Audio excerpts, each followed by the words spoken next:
शुरू। गोरा वास्तव में बहुत सुंदर थी। स्टॉप। विशेष रूप से उसकी कांच जैसी काली आंखें तो निगाहों को बांधकर स्थिर कर देती थी। स्टॉप। गाय के नेत्रों में हिरण के नेत्रों जैसा आश्चर्य ना हो कर एक आत्मविश्वास ही रहता है। स्टॉप। गांधी जी ने गाय को करुणा की कविता कहा। यह उसकी आंखों को देखकर ही समझ आ सकता है। स्टॉप। कुछ ही दिनों में वह सबसे इतनी हिल मिल गई कि अन्य पशु पक्षी अपना छोटापन और उसकी विशालता का अंतर भूल गए। स्टॉप।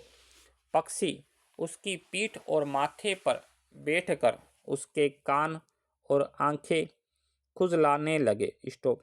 वह भी बिल्कुल चुपचाप खड़ी रहकर आंखें मूंदकर उनके पास होने के सुख की अनुभूति में खो जाती थी। स्टॉप। हम सबको वह आवाज से ही नहीं, पैर की आहट से भी पहचानने लगी थी। स्टॉप। उस समय इतना अधिक ज्ञान उसे हो गया था कि मोटर के फाटक में प्रवेश करते ही वह रंबाने की ध्वनि से हमें पुकारने लगती। स्टॉप। चाय, नाश्ता तथा भोजन के समय से प्रतीक्षा करने के बाद वह रंबा कर घर सिर पर उठा लेती थी। स्टॉप। उसे हमसे साथ रहने का लगाव मनुष्यों के स्नेह के समान ही निकटता चाहता था। स्टॉप। पास जाने पर वह सहलाने के लिए गर्दन बढ़ा देती, हाथ फेरने पर बड़ी तसल्ली से अपना मुख कंधे पर रखकर आंखें मूंद लेती। स्टॉप। जब उसे आवश्यकता होती तो एक ध्वनि उसके पास थी, लेकिन खुशी, दुख और उदासी की छाया उसकी बड़ी और काली आंखों में तैरा करती। स्टॉप। 1 साल के बाद गोरा एक बहुत ही स्वस्थ व सुंदर बछड़े की माता बनी। स्टॉप। माता और पुत्र साथ रहने पर बर्फ और जलते अंगारे की याद दिलाते। स्टॉप। अब हमारे घर में दूध का त्योहार शुरू हो गया। स्टॉप। गोरा लगभग बाहर शेर दूध देती थी, इसलिए लाल मणि के लिए कई शेर दूध छोड़ देने के बाद भी इतना शेष रहता कि आसपास के बाल गोपाल से लेकर कुत्ते बिल्ली तक सभी को दूध मिलने लगा। स्टॉप। कुत्ते बिल्लियों ने तो अद्भुत दृश्य उपस्थित किया था। दूध दोहने के समय वे सब गोरा के सामने एक पंक्ति में बैठ जाते और महादेव उनके खाने के लिए निश्चित बर्तन रख देता। स्टॉप। जिस प्रकार किसी विशेष आयोजन में अतिथि बैठते हैं, उसी प्रकार शांति से बैठकर प्रतीक्षा करते रहते। स्टॉप। फिर नाप कर सबके पात्रों में दूध डाला जाता। स्टॉप। जिसे पीने के बाद वे एक बार फिर अपने अपने स्वर में धन्यवाद देते हुए से गोरा के चारों ओर उछलने लगते। जब तक वे सब चले न जाते, गोरा खुश होकर उन्हें देखती रहती। स्टॉप।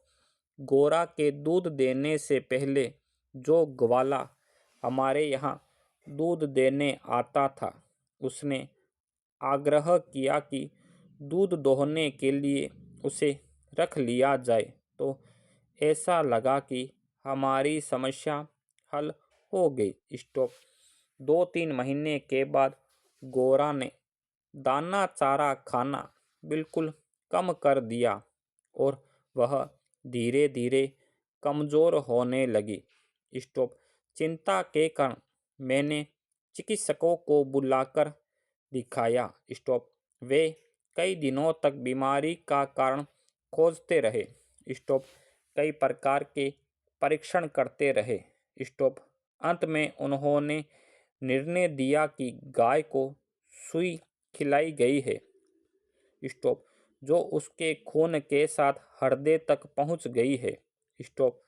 जब सुई हृदय के पार हो जाएगी तब रक्त संचार रुकने से उसकी मृत्यु हो जाएगी। स्टॉप। मुझे कष्ट और आश्चर्य दोनों का अनुभव हुआ। स्टॉप। चारा तो हम स्वयं देख कर देते हैं। स्टॉप।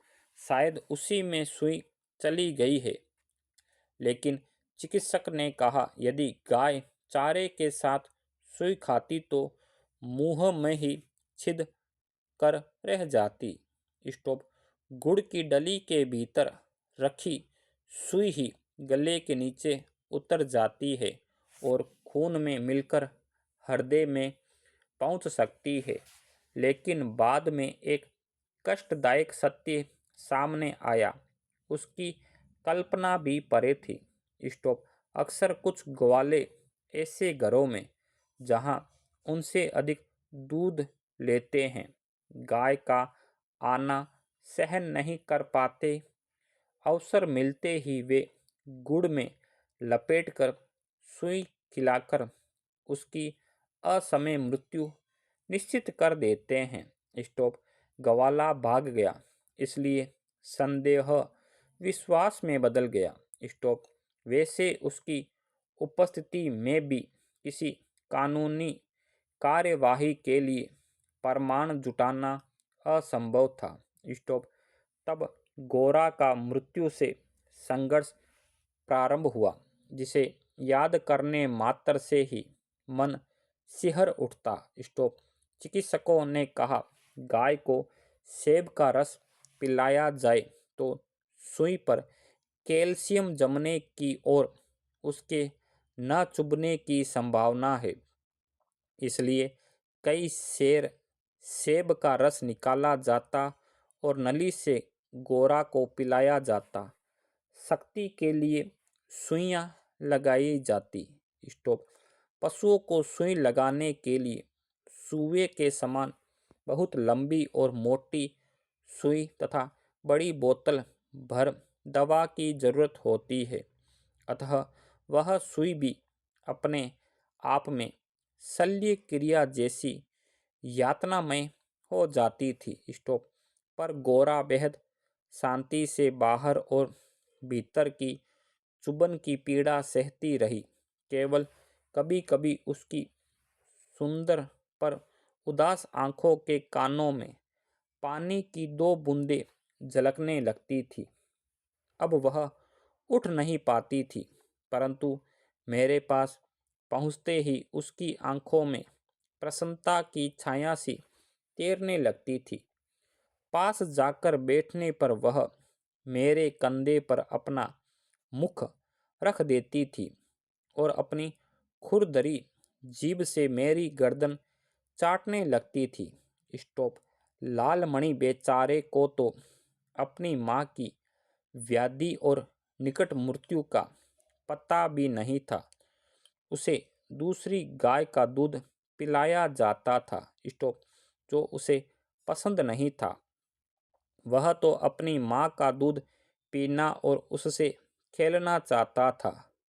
अतः अवसर मिलने ही वह गोरा के पास पहुंचकर या फिर अपना सिर मार मार कर उसे उठाना चाहता था या खेलने के लिए उसके चारों ओर उछल कूद कर परिक्रमा करता रहता था। स्टॉप।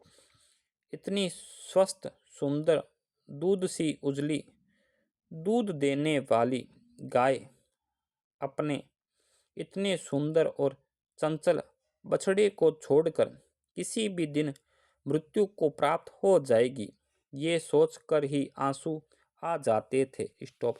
लखनऊ कानपुर आदि नगरों से भी पशु विशेषज्ञों को बुलाया। स्थानीय चिकित्सक तो दिन में 2-3 बार आते रहे पर किसी ने ऐसा उपचार नहीं बताया। स्टॉप। जिसे किसी बीमारी या मरणासन रोगी के पास बैठना पड़ता है। स्टॉप। जब गोरा की सुंदर चमकीली काली आंखें फीकी हो चली और सेंध का रस भी कंठ में रुकने लगा। तब मैंने अंत का अनुमान लगा लिया और उसकी आंखें सो गई। स्टॉप।